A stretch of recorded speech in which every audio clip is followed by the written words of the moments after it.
Today is an exciting day. I finally got my hands on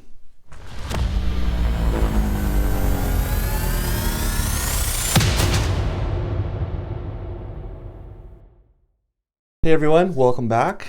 My name is Austin. For those of you who haven't joined before, we're talking tech stuff, trading, productivity, kind of anything that I'm interested in building, 3D printing. We're going to talk about all that here on this channel. But today, like you saw in the intro, we got a special guest, a special product that I wanted to talk about. My personal favorite piece of tech, probably out right now, that is the iPad Pro. This is the 13-inch model, 2024 M4. I got the silver, and it's just the 256 base model, but I am upgrading from this guy right here. So this is what I'm coming from. This is the 2018 11-inch model. I think it's the 256 as well, but this thing, even just holding it now, it feels small. Feels very small. So, depending on your use cases, depending on if you have a MacBook, you have a laptop, desktop, kind of depending your use cases and what you have is going to depend on, what size is best for you.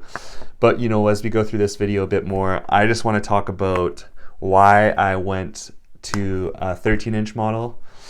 What I liked about this one, what I didn't like, and then same thing, what I like about this, what I don't like, and kind of my experience after using both of these for quite some time.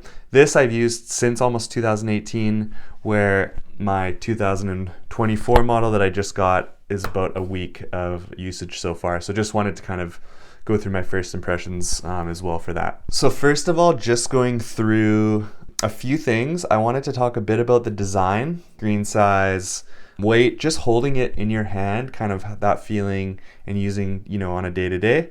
Then I want to jump over and show you guys the keyboards, how that experience has been, what differences I'm finding on the keyboard, how I'm liking that. And then we're going to move on to, the second accessory I use all the time, which is the Pencil Pro. We're going to talk about how that compares to the old pencil, which I have. And then we're finally going to talk about what I think is the most important part of this whole story, and that is really the psychology behind both devices. Now, we're going to dive a bit deeper into that, but I kind of want to talk about the psychology of being productive and the psychology of being creative, as I know, this iPad lineup is kind of supposed to appeal to one or the other or both. So whether you're both, whether you're an average user, whether you're a pro, I want to kind of talk about the psychology, because I think that is the most important, and that's something I've really noticed using this 2024 13-inch for about a week now. I've really noticed how my psychology has changed kind of towards my workflow and towards using the iPad itself. So with that being said, let's jump right into it. So first of all, like I mentioned, these are quite a bit different in size. One is, significantly larger. If you're putting that on the back, you can see that, that inch or inch and a half, 2 inches, it does make a big difference when you're holding it in your hand. But again, look how thin that is. And it's quite a bit lighter than it used to be.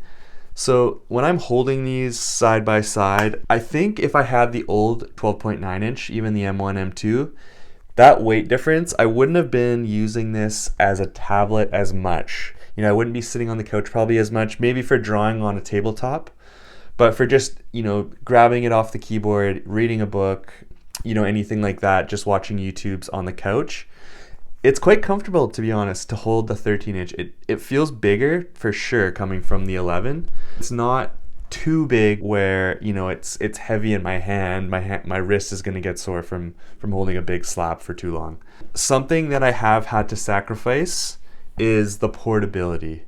Now, it being lighter, it's thinner, it still is an inch and a half, 2 inches bigger. So that does come at the sacrifice of portability. It feels more of a little notebook. Like, it feels like an iPad mini to me now, where, the big one, this feels like the real iPad now. So it's more of adjusting in how I feel on the two screen sizes. That all being said, though, I do still think the 11-inch has a great use case, especially if you have a MacBook. You're not going to ever lean away from your MacBook, but you want a complementary device. Maybe something you don't even use the Magic Keyboard with, but you just want something that when you're not using your MacBook, you can pull this out. This can get pretty much, 90% of your computing tasks done. You want to read a book, anything like that, or you want to use this as sidecar, as a secondary monitor, anything like that.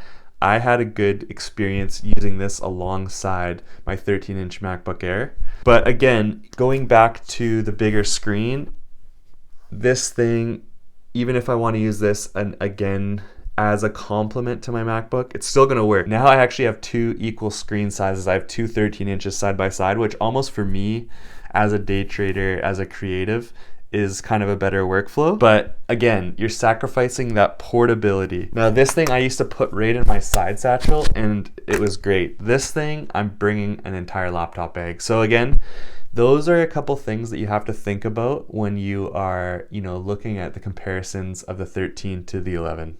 So moving on, a big piece for me, and when I first got my 11-inch back in 2019, I knew the Magic Keyboard was coming out, but I didn't know when. But I bought this 11-inch in anticipation of the Magic Keyboard. So I got this thing, the first day it came out. This thing has been an absolute game changer in terms of my workflow on my iPad.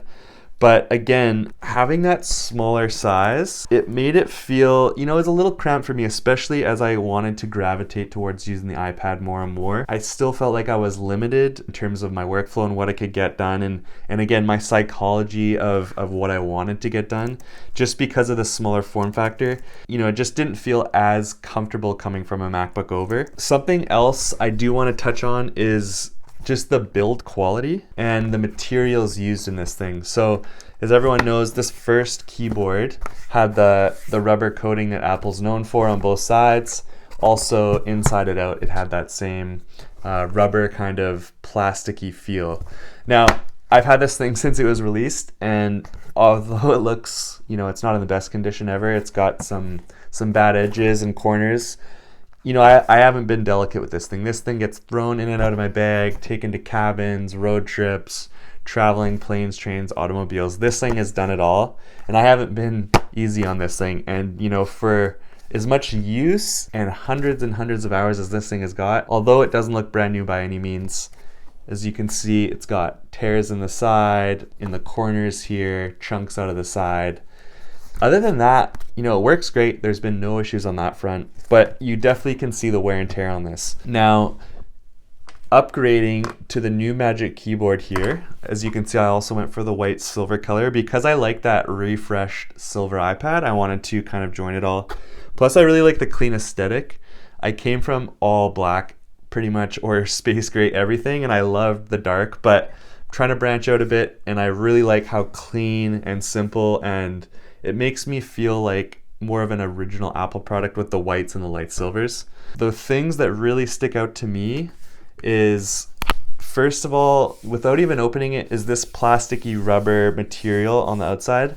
It feels a lot smoother and it almost feels higher quality than the previous one. And then secondly, I would say, is the aluminum housing that is on the base of this. Now, they basically chose every weak point I feel on the old Magic Keyboard and corrected it or fixed it on this new Magic Keyboard. So what I mean by that is wear and tear was major where your palms rest right on your keyboard. And now having the aluminum, that shouldn't wear out at all. And then secondly, as you guys saw on my old keyboard here, just around the edges, I'm getting chunks out. I'm catching this on zippers, and that is wearing and tearing. Especially when I'm opening it along this plasticky hinge setup, this is where a lot of the wear and tear came from, was right along this edge. So the other thing Apple fixed was bringing an entire aluminum chassis to the back. And again, where all the wear and tear is, you're leaning it against the back, you're opening it and you're closing it and everything like that, that's going to protect it from all that extra wear and tear. Now, moving on to the experience of the keyboard, this is where it really gets nice. And I will say, these keys, although they're not too much different, They feel great. They have a great tactile feel. It's actually a better typing experience, I want to argue, than my MacBook Air 2020 M1, but it is just nice. And the one thing I've really noticed, obviously these are different size iPads, but take a look at that orientation and how big specifically the trackpads are. Now, like I said, even on the 13-inch, the trackpad is nothing near this size of trackpad. This gives you an equal trackpad to my MacBook. And just that workflow of basically having a device that operates and feels like a premium laptop computer when I need it to be, but then does everything else as an iPad should when I don't need that kind of laptop, more work case. So nothing but great reviews on this new keyboard. You know, the backlight works great. Everything else, I'm not going to go into all the details, but if this is something you don't have and you do have an iPad Pro, I highly recommend this. It is a big upgrade over the other one. Although it is extremely expensive for a keyboard, I think it's a worthwhile investment. And I say that coming from the old one. The other one was still expensive and it lasted me years and years of use. And this, again, wasn't easy use. This was just living and using this thing as I would without being delicate at all. And it really worked out. And it got its money's worth, I would say. And I still probably could sell this thing, you know, to someone or give it to a family member, and they're going to use it for another 5 years without any issues. So I think with these Apple first-party products and accessories, you do get your money's worth. Although it's expensive up front, they're going to last you, and it's going to make your experience with the product that much better. Okay, now moving on, I wanted to talk about the Pencil experience. Now here I've got the new Pencil Pro. Here I've got the original Pencil, I believe it's the Gen 2. This was bought, you know, as soon as it kind of came out, and this I just got when I got the new iPad. Now, you know, at first glance, they look identical. The one thing I want to say though, when you actually pick them up in your hand, this was the first thing I noticed before even connecting this or turning it on, was the difference in a plastic. Again, it seems like all the materials that Apple's moving to with the new Pro, whether it's accessories or the actual product, are slightly more premium. And what I say by that is this keyboard, I don't know if you can see this on the camera, but it's a lot more shiny of a plastic and it's quite sticky. And although, you know, my experience is still good with it, it just feels less premium, where this is a smoother, you know, just, I don't know. It's hard to explain it, but it's just a smoother, more premium plastic feel to it. You know, my hand slides up and down and it just feels nicer in the hand. The weight is about the same, but just the feel of the plastic. Now, actually using this pen is where the real magic happens. Obviously, the double tap on this was great, but what really makes this thing stand out is the squeeze feature. So if you squeeze the end of the pen, you get extra settings right at the pen tip, which, you know, even though I'm not a professional digital artist, I'm not a graphic designer, I do dabble in music production, I dabble in digital art, I dabble in productivity and creative zones. But what I've noticed, even in the Notes app, is how quick my workflow is compared to the old pen. So just using this, switching between pens and erasers, quick without having to double tap, go up to the corner and change all that. It's just made my workflow so much better and enjoyable. That's one thing I want to say here. And the second is probably the haptic feedback you get with this. So kind of what I mean by that, you know, you do the double tap now, you get a haptic feedback in the pen, you squeeze it, you get a haptic feedback. It feels like you're actually squeezing the plastic. So anything you're doing like that, even selecting items or hovering, you get that haptic feedback, which just, again, makes that experience so much better in the little ways. And I think that's what Apple does really well, is they make the small things so enjoyable that the larger experience is just great. So again, not too much different. If you're upgrading your iPad just to get this pencil, I don't know if I would do it, but if you have that new iPad or you're looking at getting it, this along with the keyboard, they're my two favorite accessories. I wouldn't probably buy these products without adding this on, because I feel like that really gives the whole encompassing iPad experience as Apple kind of intended it to be. Okay, for compatibility, I just want to say a couple quick things. Now, both iPads, I would say, are pretty much equally as compatible. And what I mean by that is they're each going to run the same apps. They're each going to be able to pretty much process the same things. The only big differences I want to say, and this is also me coming from a Bionic 812 Bionic chip to an M4. I'm not coming from an M2 to an M4, so those differences aren't going to be, they're going to be a lot larger for me. But like I said, the apps that I can run is pretty much all the same, except for maybe DaVinci. I needed an M chip to run DaVinci very well, but everything else runs pretty seamless and pretty similar. But the big differences that I notice is in my digital workflows more so video editing, music production, digital art.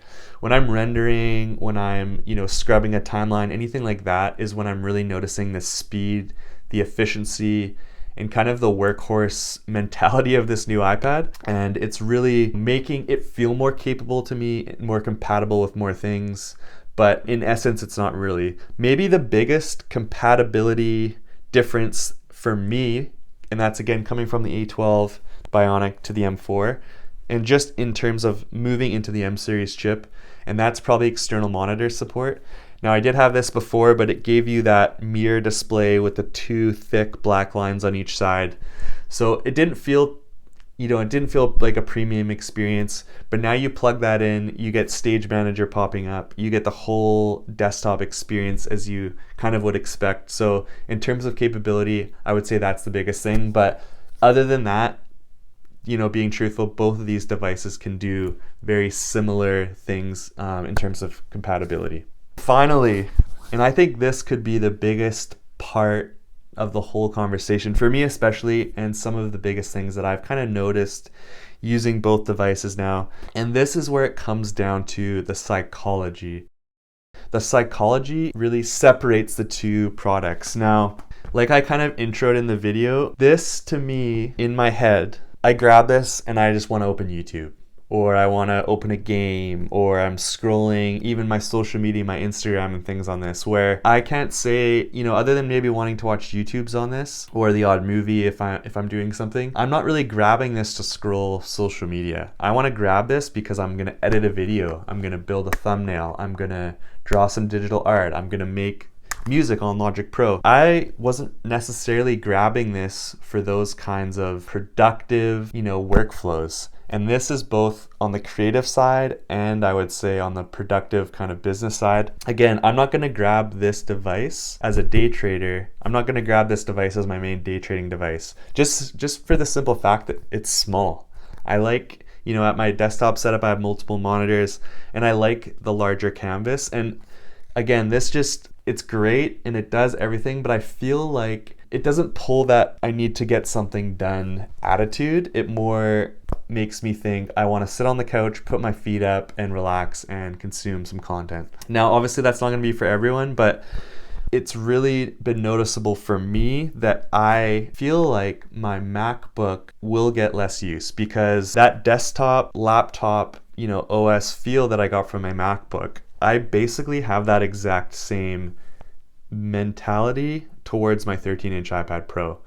And one of the major things that I thought wouldn't translate was video editing, because that's a big thing you hear online is the iPad can pretty much do most of my workflows, but when it comes to video editing, I always have to revert back to my MacBook. And I will say I use DaVinci and I got DaVinci Resolve on here. When you first get the kind of opening version, it's very limited. But once there's some shortcuts you can add, and that basically brings the full capability of DaVinci, the exact same DaVinci that you're going to get on your MacBook, that brings it right to your iPad. And that's changed it all. Now, basically anything I was doing on my laptop, minus a few games here and there, I'm doing on my iPad. And honestly, my MacBook is pretty much sitting at my desk now, plugged in as a desktop computer, where this is kind of everything else I'm working on. Without me rambling on a little too much, I just wanted to say that my psychology has changed. I really, really enjoy this bigger form factor. I don't know if I could go back to this. I think having this, as a sidekick is great, and maybe I would still get some use cases out of it. I like the feel of it for reading a book and things, but other than that, I don't know if I could go back to this form factor. And that, again, does come back to the 13-inch being lighter and thinner now. But my psychology and my thought process towards work and getting things done and wanting to get things done, whether it's the business side or the creative side, I'm just that much more inclined to do so, and be a bit more excited about it, if I'm going to be honest. So that being said, I am loving this new iPad. This has been my favorite piece of tech that I've had. If you've been thinking about getting one, I have nothing but great things. I don't know if I have anything really bad to say about this, maybe just the price. But other than that, this is my favorite piece of tech. I will be making more videos on it for sure, just on how I kind of use this, my workflow, how I stay productive with it, even how it kind of helps me navigate my whole day and my whole week and my month and my whole life, really. But how this kind of does everything for me. As you can see, I'm pretty pumped on this new product, and I can't wait to share more with you guys. Thanks so much. If you want to leave a like and subscribe, that would help so much, but appreciate you guys coming back for another one, and we will talk to you very soon.